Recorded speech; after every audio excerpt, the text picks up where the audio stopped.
Welcome back to 504 Road Trips. Today we begin a new series in which we'll travel most of the length of Interstate 29 heading north. But we begin on I-29 just before its northern terminus. We're going to see the non-interstate highway that connects I-49 and I-29 and why it's not a continuous interstate that would theoretically stretch from the Gulf of Mexico all the way to the Canadian border.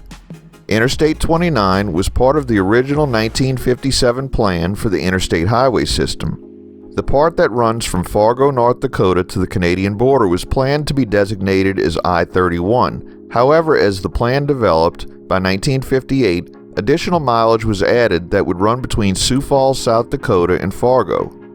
At this point, it was given the number 29, and the entire freeway began construction connecting Kansas City and the Canadian border. In 1965, residents of Missouri, Arkansas, and Louisiana began campaigning for I-29 to be extended south via the US 71 corridor.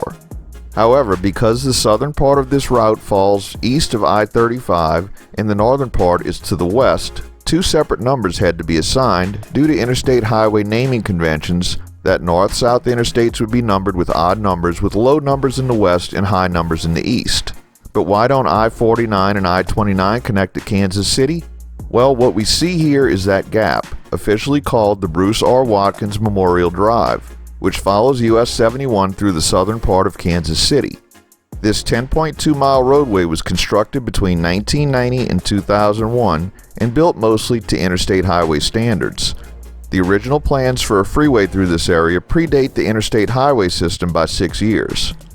This freeway was to carry US 71 through a mostly African American area, and the residents were not happy with these plans as it would divide their neighborhoods in half. A lawsuit was filed in 1973 which led to a series of compromises, one being that US 71 would be more of a parkway than a freeway. Because it wouldn't be a freeway, the road would have lower speed limits and there would be an addition of bridges and streetlights. As a result, there are 3 signalized intersections along this stretch of road and several pedestrian bridges and overpasses in an attempt to keep the surrounding neighborhoods intact. Bruce R. Watkins was a prominent political and social activist in Kansas City who played a part in stopping the construction of the freeway, and the roadway project was given his name after his death in 1980.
Just a reminder, if you haven't already, please hit that subscribe button and the bell beside it to be notified of when our new videos come out.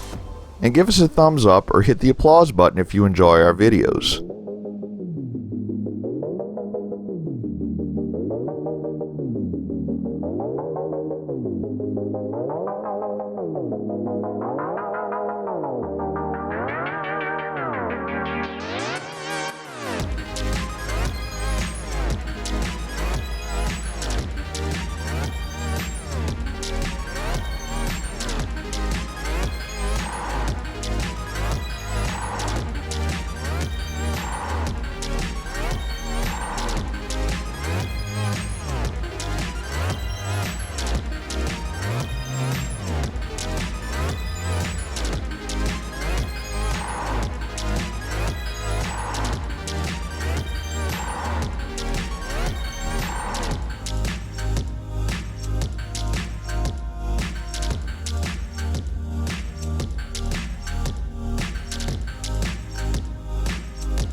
Here we begin a series of changes in our route along US 71 with concurrencies of I-70 West, US 40 West, and I-35 North.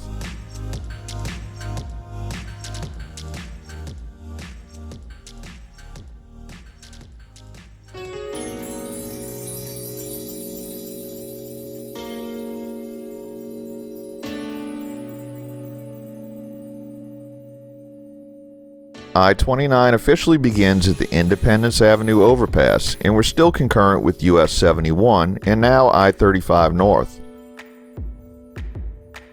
The first exit we see is exit 4, and this is because we're in mile 4 of I-35 in Missouri. The exits will be numbered using I-35's mileage for the entirety of the concurrency. We cross the Missouri River on the Christopher S. Bond Bridge, also known as the New Paseo Bridge, completed in 2011. The bridge is named for a former Missouri governor and United States senator and is a dual-span cable-stayed bridge anchored by a 260-foot-tall delta-shaped pylon. The pylon rises 316 feet above the Missouri River. The new bridge increased the roadway capacity from 2 lanes in each direction to 3 lanes southbound on the bridge and 4 lanes northbound on the bridge, 1 northbound lane being an auxiliary lane. The bridge is designed to have 4 through lanes each way at a future date without needing to widen the bridge. This bridge replaced the former Paseo Bridge, which stood just upriver of the current bridge. At the Missouri River, we cross into Clay County in North Kansas City.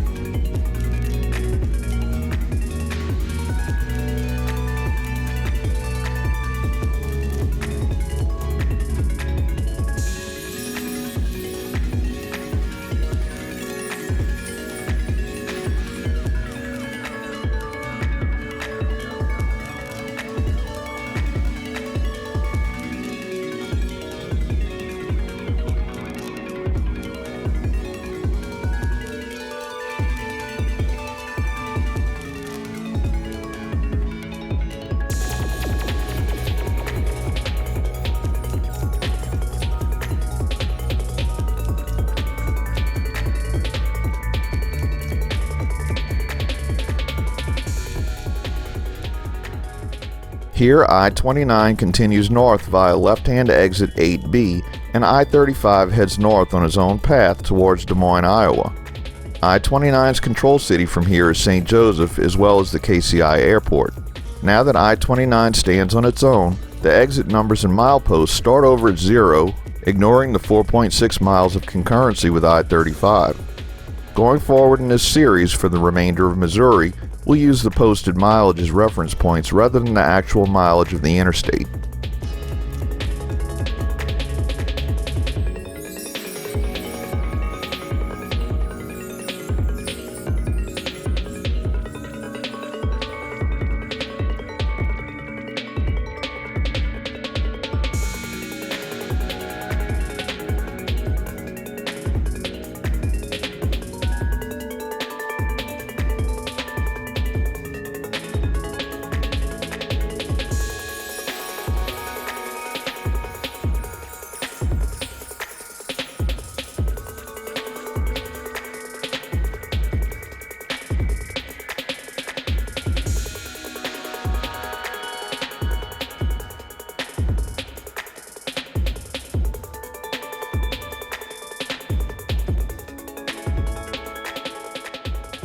We conclude today's video near exit 3A in Kansas City.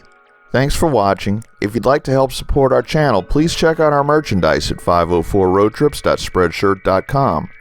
If you like this video, please give us a thumbs up, post a comment, subscribe, share and follow us on social media, and join us for our next 504 road trip.